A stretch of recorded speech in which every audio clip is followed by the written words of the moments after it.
The Kremlin sees the world of the Eastern Slavs as a hierarchy, with the Russians on the top and the Belarusians and Ukrainians in a subordinate role. Although the historical origins of the term Lesser Russia to describe Ukraine are unclear, it is clear that Russian politicians now apply the term to cast doubt upon Ukrainian nationhood, claiming that they are merely Polonized Russians and that there is no such thing as the Ukrainian language, that it's just a low-grade dialect of Russian. Today we're answering the question, are Ukrainian and Russian really different languages? The definition of a language is tough. Linguists often talk about mutual intelligibility. Americans and British people, in most situations, have no trouble communicating with each other. So these are just different but mutually intelligible dialects, not separate languages. But an American and a Mexican can only have a conversation if at least one of them knows the other's language. But there are many exceptions to this rule. When we talk about Mandarin Chinese and Cantonese Chinese, it's because native speakers of these two distinct languages can't communicate at all, despite both the languages being called simply Chinese most of the time. On the other hand, we have speakers of Serbian, Croatian, Bosnian and Montenegrin, which are about as different to each other as British and American English. There are linguistic justifications to group them together as one language, sometimes called Serbo-Croatian, but politics usually prevails over linguistics and they keep their separate names. There's a more complicated aspect, one which applies to our discussion on Russia and Ukraine. It's called a dialect continuum. The idea here is that a typical citizen of Vienna in Austria doesn't have a common language with a typical citizen of The Hague in the Netherlands. Though fairly similar, German and Dutch are simply different languages. But if you were to travel between the two cities on foot, it would be impossible to notice when one language turned into the other.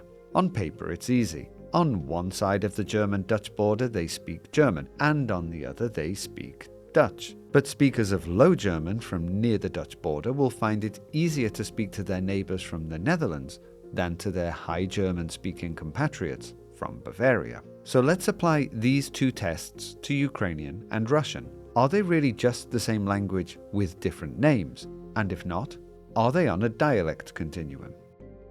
The broader group of all Slavic languages are in fact very closely related. For learners, it can be fun to spot the similarities. And Russian immigrants to Poland find much fewer obstacles to learning Polish than American immigrants to Germany find when studying German. The Slavic languages have a huge overlap in terms of vocabulary and grammar, despite their vast differences when it comes to accents and alphabets. When we narrow it down to the East Slavic languages, meaning Ukrainian, Belarusian and Russian, the overlap becomes clearer still. Regardless of the difficulties which individual language users may experience, it's a fact that, in terms of linguistics, Ukrainian and Russian are very similar. But that's not all. It's uncontroversial that almost all Ukrainians understand Russian very well. The question is, why?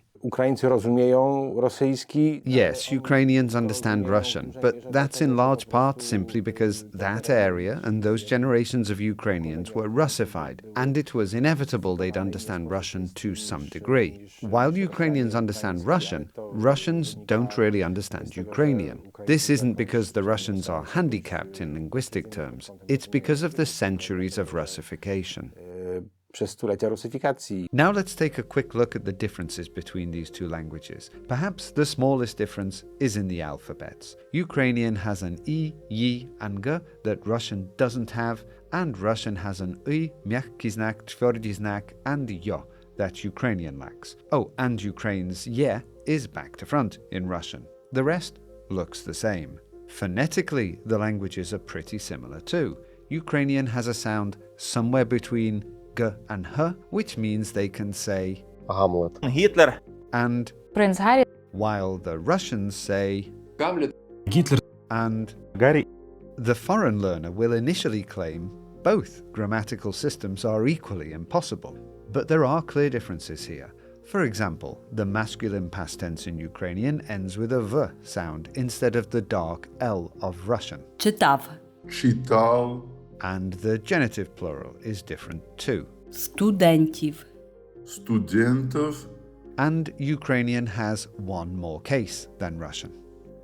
Why don't we have a listen to the two languages? Here's a Russian speaker discussing public transport. Здесь нет контролеров, поэтому некоторые ездят зайцем. Как, например, я сейчас. Я еду без билета, и лучше это вырезать.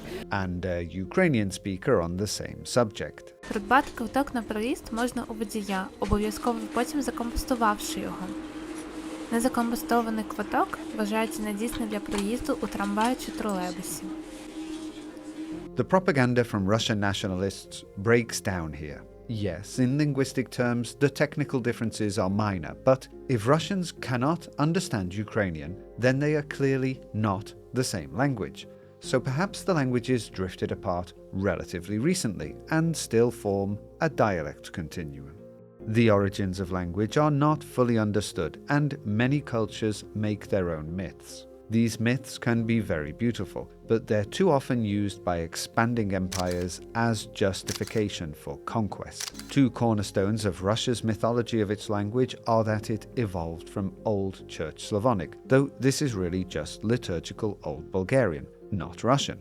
Secondly, Russia sees Kievan Rus as the source of its culture, but if the Eastern Slavs sprang forth from Kiev, it would be equally appropriate to say that the Russian language is the poor cousin of Ukrainian, rather than the other way around.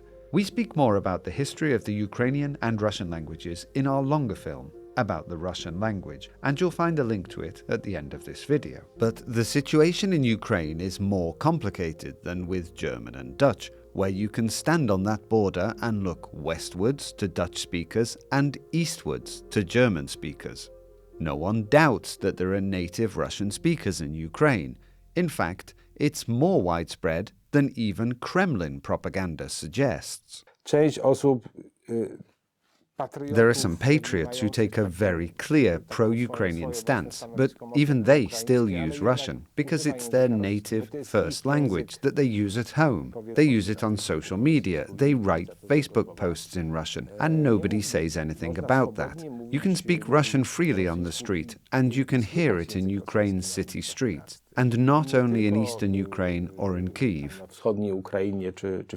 On the other hand, Ukrainian reaches parts of eastern Ukraine which outsiders, in particular Russians, consider to be entirely Russian-speaking areas. For example, Luhansk Oblast.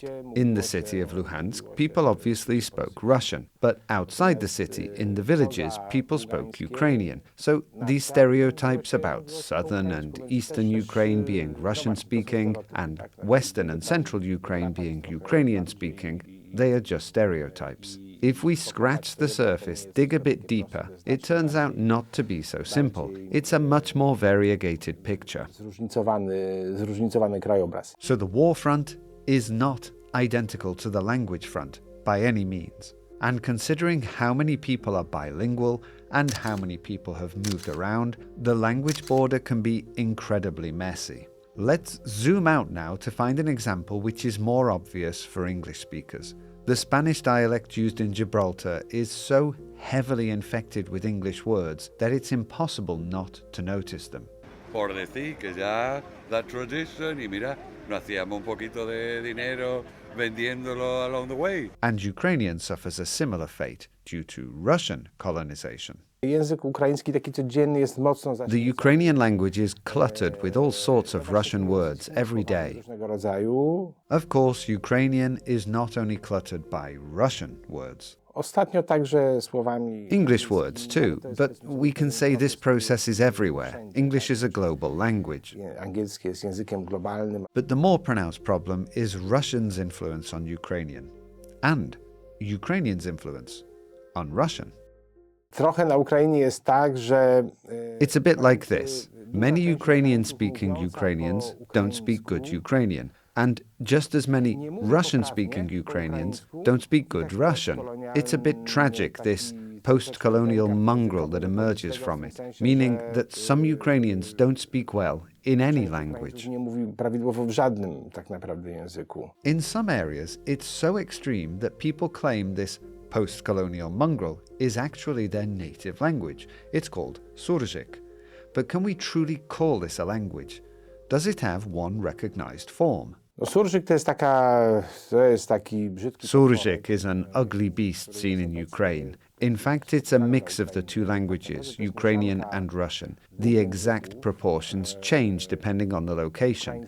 In large part, local traditions decide which words are taken from Russian and which ones remain Ukrainian. There isn't just one single Surzhyk in Ukraine. In principle, it's a mixture. Zasadniczo, jest to mieszanka. Russia's brutal war in Ukraine has changed the lay of the land in linguistic terms. Many people remain bilingual. Many are still caught in the no man's land of Surzhyk. And we need to reiterate that many Ukrainian patriots still see no problem in using the Russian language in their daily lives. But many people in Ukraine have rejected the Russian language. Zasadniczo mamy na Ukrainie do czynienia. In principle, in Ukraine, we now see a rejection of everything Russian, cancel culture. And the phenomenon is being discussed widely. I feel that the discussion is actually about how much Russian culture and the Russian language should be removed, and not about whether it should be done at all. But for some people, it's not so straightforward. As we've said, Russian and Ukrainian are different languages, and many people grew up and were educated in Ukraine with very limited contact with the Ukrainian language. Despite its similarities with their native Russian, it's obviously a huge challenge. The most famous case of a native Russian speaker switching to Ukrainian is probably President Zelensky. As an actor, he was known for his work in Russian. Идеальная жена, богиня. Смотри. Машуля, можно я тебя на секундочку? But as a statesman, he needed to switch to Ukrainian, and he has been praised for his results. Фактично, саме Росія зараз залишається основним джерелом глобальної нестабільності, глобальним джерелом війни. But not everyone is so gifted, and some are unable to lose their accent. Let's compare a native speaker of Ukrainian. Кожного дня ми приймаємо поранених. Тут, в Брюховичах, до кінця року буде один з найбільших центрів реабілітації. With a native Russian speaker using Ukrainian. Я вважаю, що найскладніша робота – це центральний апарат МЗС. Найскладніше, тому що тут стикаються всі виклики, які є в всьому світі, і чим вищу посаду ти займаєшся, тим... Even to people who don't speak Slavic languages, it's quite easy to hear the Russian accent in the latter. And this is not the only novelty that's arisen due to the war disruption. We'll end this film with an example of an unusual phenomenon that can be seen in Ukraine, where refugees from the predominantly Russian-speaking eastern regions of Ukraine find shelter among the predominantly Ukrainian speakers of Western Ukraine. Rozmawiałem swego czasu z... I was once talking to a civil servant in the Social Affairs Department in Mukachevo in Zakarpattia Oblast, which is in the far west of Ukraine. It became a place for many people to escape to in the first weeks after the Russian invasion. The oblast itself is interesting, since Ukrainian isn't so dominant there as in, for example, Galicia. But the administration there obviously speaks Ukrainian. It's the official state language. So this civil servant told me she went to a train with refugees to give them food and drink and show them where to find a hotel or a flat where they could spend the night. Of course, a lot of paperwork needed to be done. And there was contact between people from what's called the Ukrainian-speaking West and the Russian-speaking East. This woman told me that she had some foreboding that they'd be speaking in the language of the aggressor. But she asked them to speak Ukrainian, and it turned out that very many of them, especially the young people, spoke absolutely fantastic and beautiful Ukrainian.